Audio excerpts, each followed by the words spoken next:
अहं भ्राता त्वदीयोऽस्मि धुंधकारीति नामतः। हे भैया, स्वकीयेनैव दोषेण ब्रह्मत्वं नाशितं मया। मैंने अपने ब्रह्मत्व को नष्ट कर लिया गलत कर्म करके। ध्यान रखना, गलत कर्म करने से आपके पुण्य क्षीण होते हैं, आपका तेज समाप्त हो जाएगा, आपकी आभा धूमिल पड़ जाएगी।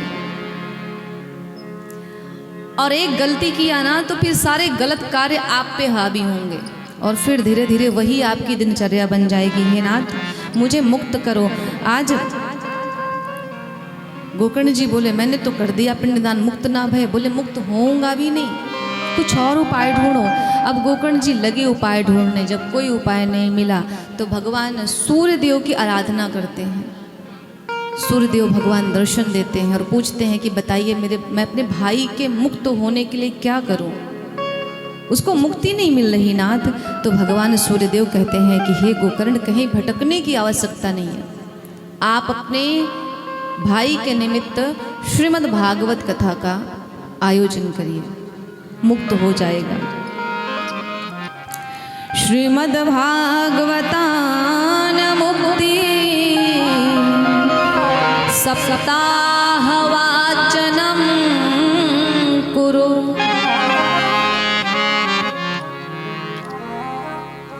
उसने जीवन भर अपने परिवार का परित्याग किया, अपने परिवार को प्रताड़ित किया, उसने संपूर्ण जगत को परिवार माना, सारे गलत कर्मों का उसने सेवन किया।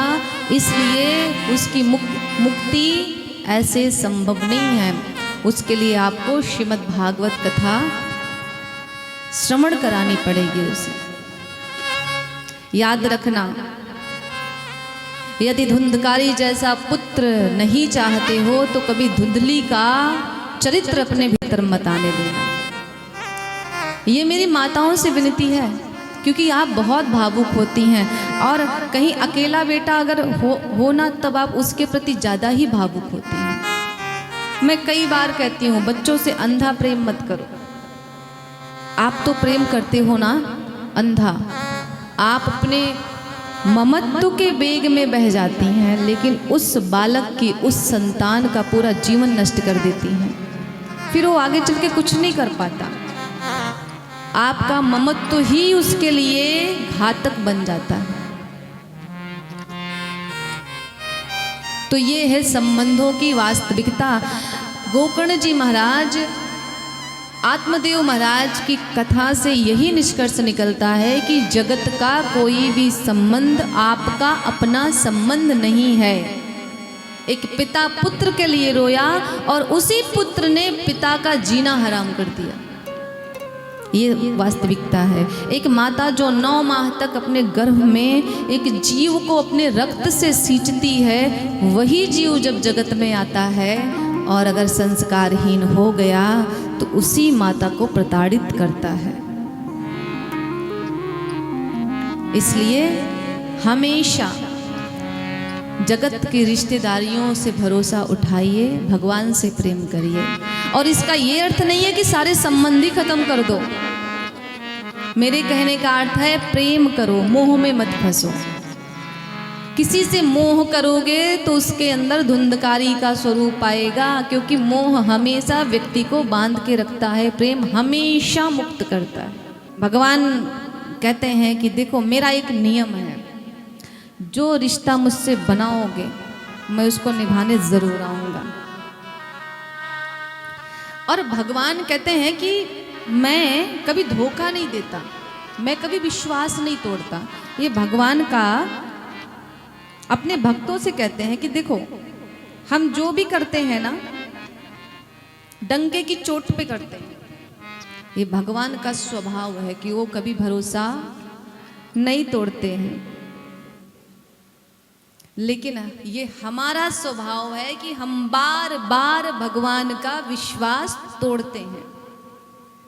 पर आनंद की बात तो ये है कि ना हमारा स्वभाव बदलता है ना उनका स्वभाव बदलता है।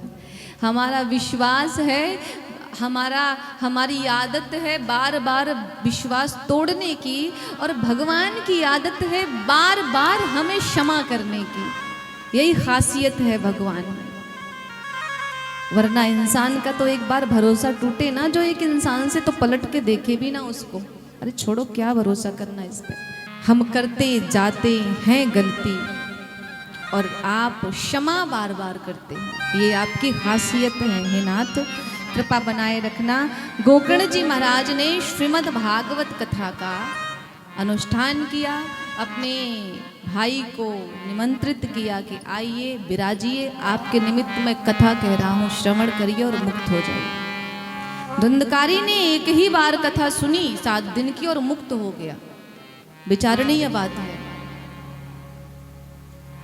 उसने अपने जीवन में कभी पुण्य कर्म नहीं किया, कोई दान नहीं किया, कोई धर्म नहीं किया, लेकिन एक ही बार जब बड़े भाई ने कथा श्रवण कराई ना तो धुंधकारी तर गया। इसलिए भगवान की जब कथा सुनने आओ ना तो सब कुछ छोड़ के आओ और केवल यहीं पे ध्यान रहे। मन कर्म वचन छाण चतुराई, भजत कृपा करी है रघुराई। भगवान कहते चतुराई छोड़ के आओगे तो ही कृपा करूंगा, नहीं तो मैं कृपा करने वाला हूं नहीं। और हम मनुष्यों की बड़ी गंदी आदत है, चतुराई नहीं छूटती। और आश्चर्य की बात यह है कि जहां चतुराई दिखाना है वहां हम पीछे रह जाते हैं, और जहां नहीं दिखाना प्यारे वही हम नंबर बढ़ाने में लगे रहते हैं। भगवान कहते हैं देखो, मन से, कर्म से, वाणी से जब तक चतुराई का त्याग नहीं करोगे मैं आपको अपनाने वाला नहीं। अब कथा विश्राम हुई, धुंधकारी के लिए भगवान के पार्षद भगवान का विमान लेके आए और बिठाने लगे। तो गोकर्ण जी की दृष्टि पड़ी, अरे ये तो एक ही विमान आया और कथा तो हम सब ने सुनी, सबके लिए क्यों नहीं आया विमान? भाई रोका, का भाई एक मेरा प्रश्न है। और सूत जी कहते हैं कि हे ऋषियों, धुंधकारी जब कथा श्रवण कर लिया ना तो पहले प्रेत था, लेकिन कथा के प्रभाव से उसका स्वरूप कैसा हुआ? दिव्य रूप धरो जात। दिव्य स्वरूप को उसने प्राप्त किया, भगवान के स्वरूप, भगवान के पार्षद के रूप में वो प्रकट हुआ। दिव्य रूप धरो जात, तुलसी नाम मंडित। प्रकट हो गया दिव्य स्वरूप, देवताओं सा स्वरूप, आभा मंडल दैदीप्यमान हो रहा है। यहाँ तक कि सनकादिक ऋषि भगवान नारद से कहते हैं कि नारद आज गोकर्ण अपने ही भाई को पहचान नहीं पाए, कौन हो? पूछते हैं आप कौन है? तो वो कहता है मैं कोई और नहीं, मैं तो आपका ही भाई धुंधकारी हूँ। आपकी कथा के प्रताप से मेरा यह स्वरूप मुझे प्राप्त हुआ है। आपको लाखों प्रणाम, कोटिशः प्रणाम, जो आपने मेरे जीवन पे इतनी बड़ी कृपा की नाथ। पीतवासो घन श्यामो मुकुटी कुंडलान्वितः। चतुर्भुज रूप में धुंधकारी प्रकट हुआ और कहता है धन्या भागवती वार्ता, प्रेत पीड़ा विनाशिनी। अब सूत जी कहते हैं, अब सनकादिक ऋषि नारद जी से कहते हैं, क्योंकि यही प्रश्न शौनकादिक ऋषियों ने सूत जी से किया और नारद जी ने सनकादिक ऋषियों से किया कि ये जो कथा है कैसे कैसे पापियों को तारती है।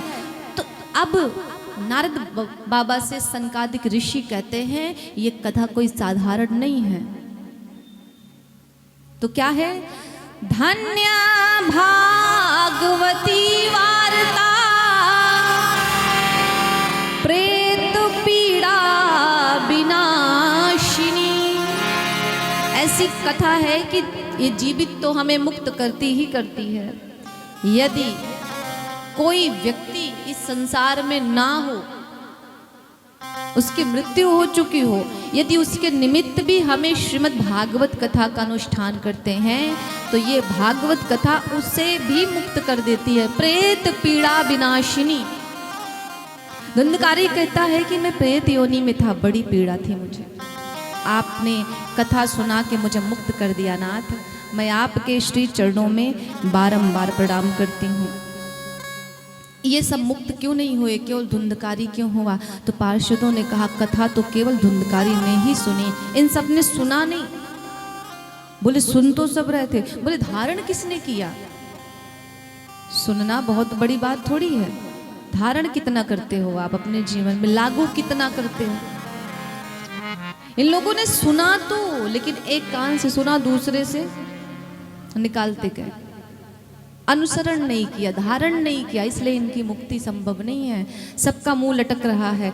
तो गोकर्ण जी महाराज ने कहा चिंता मत करो, दोबारा कथा सुनाऊंगा, इस बार आप लोग बहुत मन से सुनना। दोबारा श्रीमद् भागवत कथा का अनुष्ठान हुआ और सभी के लिए पुष्पक विमान आया है गोकर्ण जी महाराज के साथ। सूत जी कहते हैं हे ऋषियों, सभी भगवान के बैकुंठ लोक को प्रस्थान करते हैं। बोलिए भक्त वत्सल भगवान की।